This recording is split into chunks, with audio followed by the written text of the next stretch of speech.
Fala galera, tudo bom? Comigo tudo, eu espero que com vocês também. A gente vai dar continuidade às nossas aulas, né? E hoje, basicamente, como vocês podem perceber, a gente continua naquela ainda. Então ainda não tenho condições de ministrar as aulas de vocês ao vivo.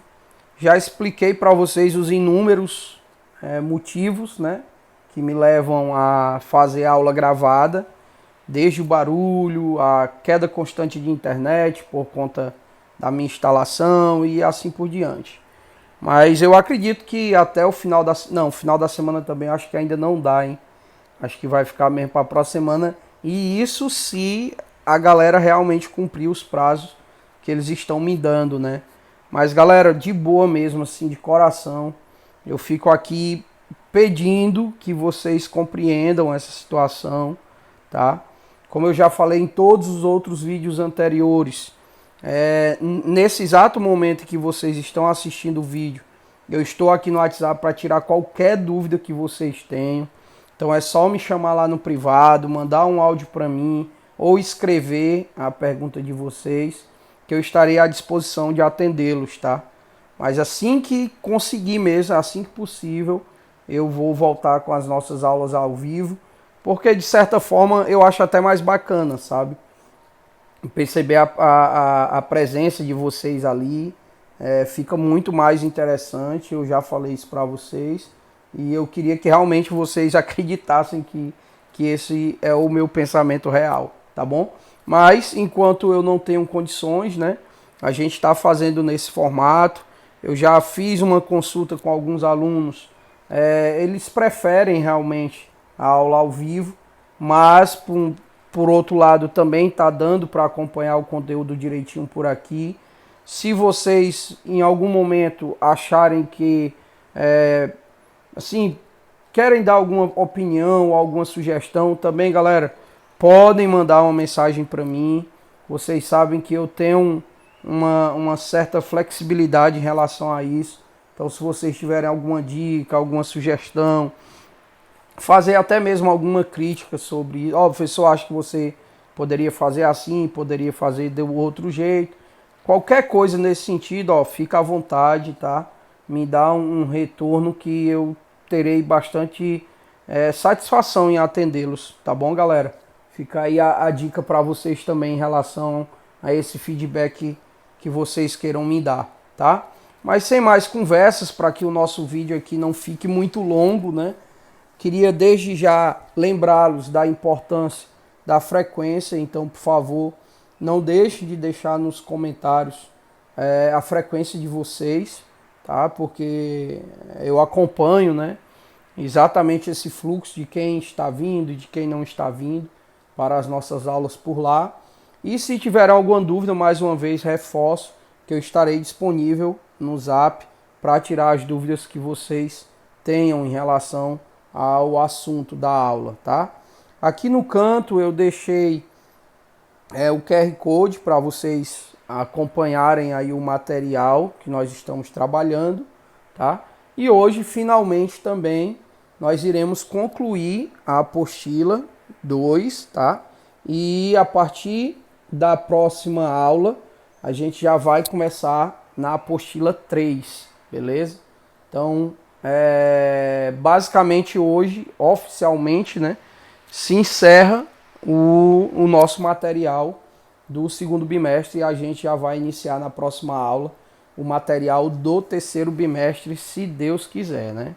Se assim ele nos permitir, beleza? Então vamos lá. Na nossa aula de hoje, galera, nós iremos falar sobre a Federação Russa, parte 2. A gente já havia começado a falar sobre esse assunto nas aulas anteriores, né? Na verdade, no material anterior, a gente começou a ver a primeira parte sobre a Federação Russa, mas tratando sobre alguns assuntos, né, gerais da Rússia. E hoje nós vamos fazer ainda uma breve referência histórica ao país, em vários pontos, como principalmente que o econômico, tá? E trazer um pouco para a realidade atual do país, beleza? Então é basicamente sobre isso que nós iremos tratar nessa aula de hoje sobre a segunda parte, né, da Federação Russa. Então vamos lá. Ainda nos períodos do socialismo, né, ainda quando havia o RSS, que a gente já falou em materiais passados, a União das Repúblicas Socialistas Soviéticas, nós tínhamos a Rússia sobre o domínio, né, do Mikhail Gorbachev. Seria mais ou menos aí a pronúncia, como eu já falei para vocês, o meu russo ele praticamente não existe, né? Então nós vamos começar falando exatamente sobre essas reformas do Mikhail Gorbachev, tá? O Gorbachev, como eu coloquei aqui na sequência, ele foi o último presidente da Rússia ainda no período soviético, tá? E ele ficou bastante conhecido, né, por ser o responsável direto em tentar aplicar uma política pública de reestruturação do país em dois aspectos. No aspecto econômico e também no aspecto da transparência, podemos dizer assim, tá? Constantemente, quando nós encontramos assuntos ou questões mesmo de vestibulares que tratam esse período do Gorbachev, né, já no finalzinho do período soviético, eles utilizam muito esses dois termos que vocês estão vendo aí dentro de parêntese, que é a perestroika, tá, e a glasnost, tá? Então, esses dois termos a gente precisa diferenciar um do outro. Não confundam. Se de repente nós encontrarmos alguma situação que fala sobre esses dois termos, a gente não pode correr o risco de confundi-las. Então, se ele falar de perestroika, seria exatamente a tentativa do Gorbachev de reestruturar a economia soviética, né, a economia russa no período do socialismo. Então a gente vai ver aqui mais na frente que não foi fácil, né? Na verdade, se a gente trazer para a praticidade, ela nem aconteceu, né, efetivamente, tá? Então, sempre que você encontrar esse termo perestroika, lembre-se de que ela faz uma referência a uma política adotada pelo Gorbachev de tentar reestruturar a economia russa ainda no período soviético. Então, a perestroika, a relação dela é com a economia. Já a glasnost, ela vai falar mais sobre a transparência da Rússia ainda nesse período. Qual seria a transparência? Seria uma política que iria, digamos assim, enfatizar, né, reestruturar a ideia da livre expressão e também da circulação de informações sobre a Rússia, ok? Aí você pode até ligar ao que nós conhecemos como regime militar aqui no Brasil. Existem alguns regimes, e o socialismo era um desses regimes, onde as informações elas não ficavam abertamente claras para os países que não faziam parte da URSS, né? É como acontece hoje, por exemplo, aqui a China. A China, como a gente sabe, ela é socialista, ela é comunista, tem a sua economia de mercado, mas as informações de dentro da China, elas não são tão acessíveis assim para os países que estão fora, né? Então, geralmente essas informações elas chegam distorcidas, elas chegam atrasadas, né? Então isso é uma, digamos assim, uma característica muito forte dos países socialistas e comunistas, tá bom? Então a ideia do Gorbachev era exatamente nessa linha, uma de tentar reestruturar a economia russa ainda no período socialista soviético, e a glasnost, que ia mais na linha da liberdade de expressão e também da circulação de informações sobre o país para outros países do mundo, tá bom? Então não esquece, perestroika, ligado à economia, Glasnost à informação. Ok? Seguindo. É claro que essa tentativa de reestruturar, digamos, do ponto de vista econômico, ela era válida, porém ela não conseguiu ser efetivada, tá bom? Então vão existir vários problemas econômicos da Rússia, não só da Rússia, mas como muitos países que compunham a URSS, né, que estavam ligados exatamente à política adotada pelo socialismo, ok? Que a gente já falou, uma política muito voltada ao controle do Estado. Então os bens de produção e os serviços que eram prestados, eles eram estatais, né? Então existia aí uma certa complexidade e que muitas vezes essa complexidade ela acabava atrapalhando na estruturação, no desenvolvimento, na modernidade, tanto desses serviços como desses produtos. Então existiam alguns problemas econômicos. Esses problemas econômicos estavam ligados principalmente à questão da infraestrutura, que a gente pode usar aqui em outras palavras. Era exatamente aquela dificuldade de pegar a tecnologia que existia, por exemplo, no setor espacial e também de armas, né, o setor bélico, e trazer isso para a indústria mais do cotidiano, a indústria de bens de consumo, duráveis, não duráveis, né? Então existia alguns problemas estruturais, né, de infraestrutura. Existia ainda, né, uma pouca atratividade do investidor estrangeiro para dentro do país. E aí a gente sabe que quando esse investimento ele é baixo, o país vai ter dificuldades de atender, né, o desenvolvimento tecnológico de vários setores. Um outro probleminha estava ligado ao mercado de trabalho. Então esse mercado de trabalho ele existia, mas ele ainda era um pouco defasado, podemos dizer assim. E ainda também a baixa produtividade. Então se você produz pouco, você vende pouco, você lucra pouco, tá? Então esses eram alguns problemas típicos, né, desse período, ok? Em cima dessa problemática toda, ainda você tem a geração de desemprego, né? As taxas de desemprego elas vão se elevar. Nós vamos ter o endividamento do Estado, que por não ter o investimento de capital estrangeiro, acaba recorrendo a empréstimos. Então você deixa o Estado endividado e se a economia não vai bem, você acaba não pagando essas dívidas, né? E ainda a inflação. Essa inflação ela é basicamente a relação entre o produto e o valor do meu dinheiro, né? Então muitas vezes a inflação faz com que o produto que nessa semana eu comprei por R$100, na próxima semana ele esteja custando 150, na próxima 170. Então isso gera uma certa instabilidade em comprar, em adquirir determinados bens, tá? Então os produtos passaram a ficar mais caros, houve uma queda na qualidade de vida da população desses países e ainda também uma queda nos indicadores sociais que estavam ligados principalmente à taxa de mortalidade, à educação, à renda dessa população, tá bom?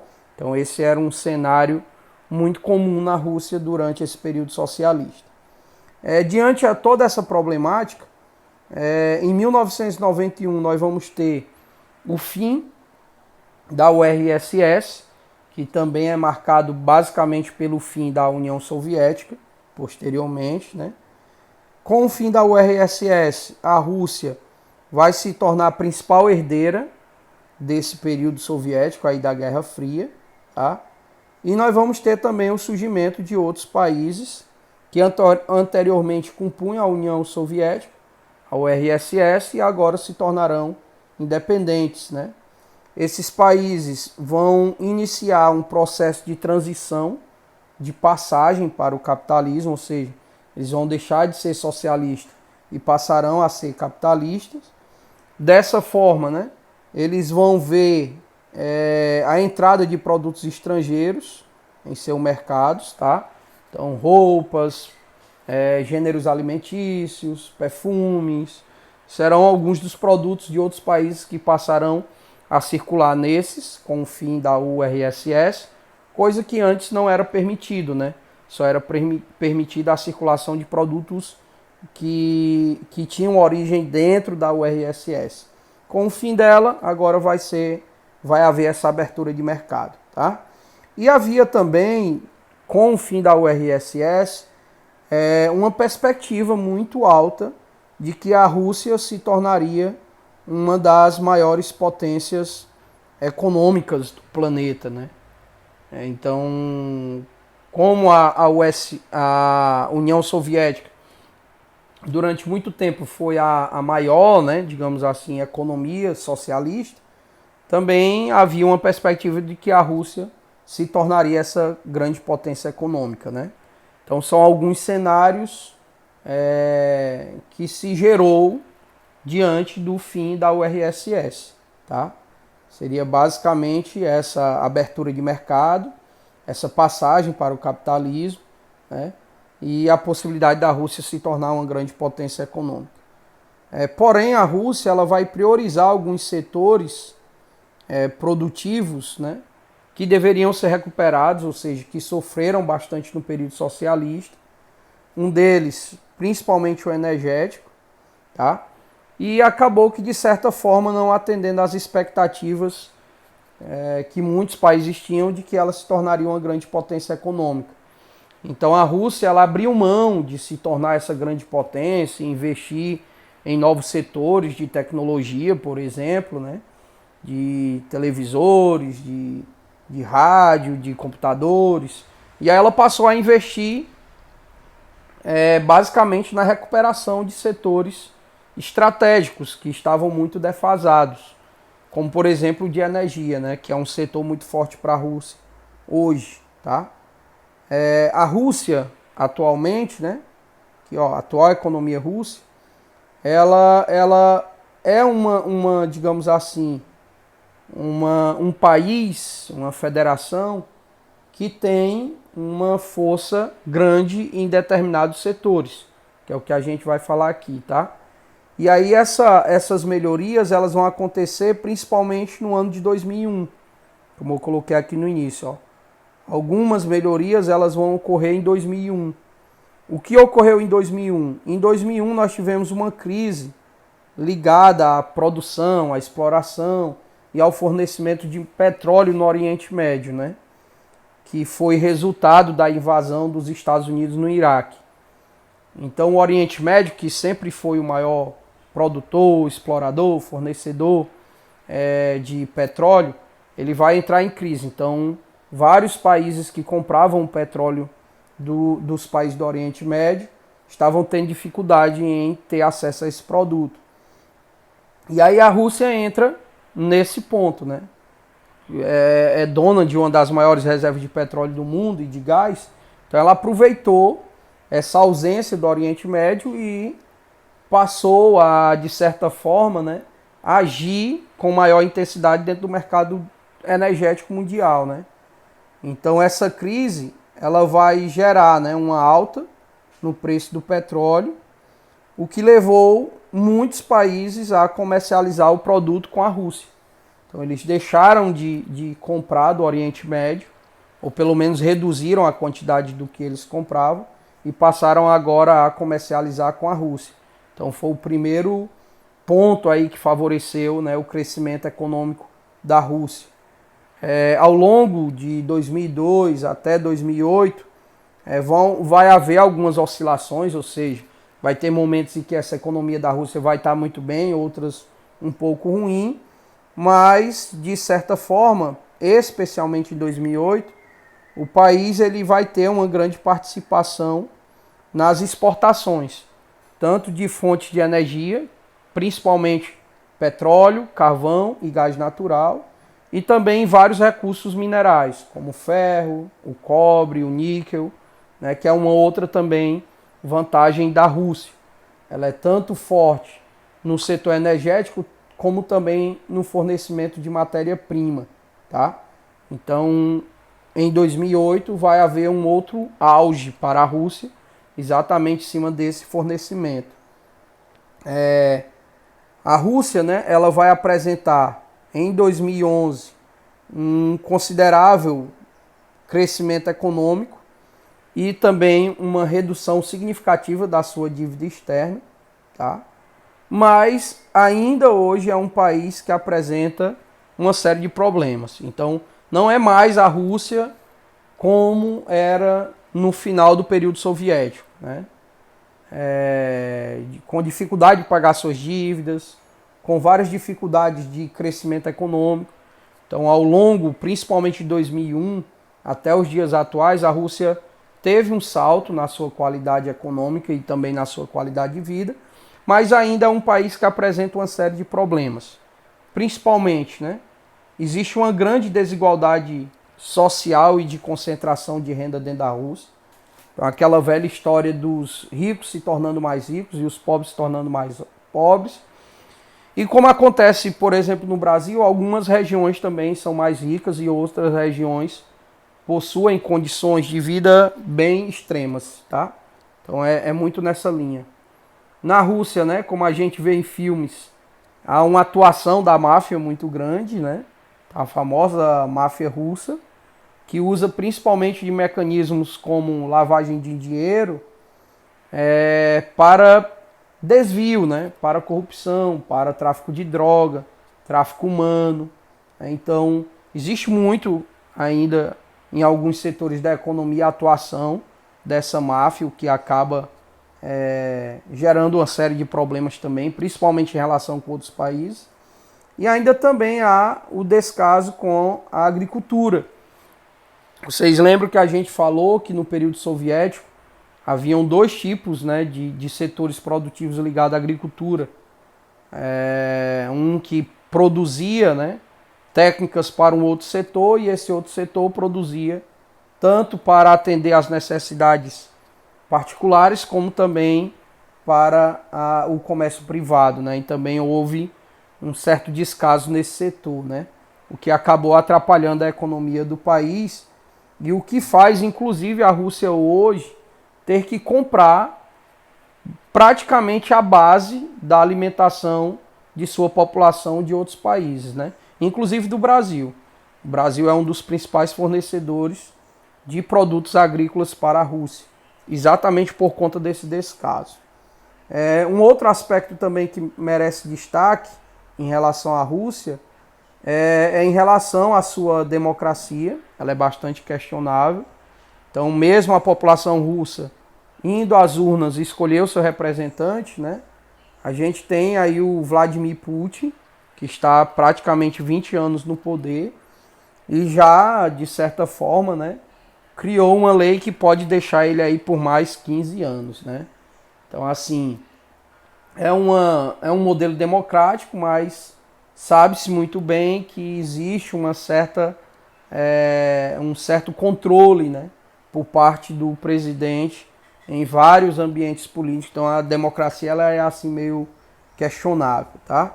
Então, principalmente pela falta de transparência que o país tem em relação a outros países e também a liberdade de expressão. Então, raramente você vai ter movimentos, né, contra o governo na Rússia, porque isso seria, inclusive, aí um dos motivos, digamos assim, muito forte para que você fosse preso, quem sabe até chegar em casos mais graves de violência, tá? Outro ponto que a gente precisa destacar é a força militar que a Rússia tem. Hoje ela é considerada a segunda maior potência mundial, atrás apenas dos Estados Unidos, mas a qualquer momento poderá também ser ultrapassada pela China, já que a China tem investido muito nesse setor militar, tá bom? É dono de dos maiores arsenais de nuclear do mundo, né? Mas é um arsenal que merece atenção, principalmente dois aspectos. Eu não coloquei porque, como vocês podem ver, o material já estava finalizando. E aí eu lembrei de fazer a fala no momento. Uma é pela, digamos assim, a decadência desse material, né? É um armamento que foi construído ainda no período socialista e que ao longo do tempo não houve nenhum tipo de renovação, né? Então é um material muito defasado, de tecnologia antiga, diferente do que se encontra nos Estados Unidos, que conseguiu manter um ritmo de desenvolvimento tecnológico alto, né?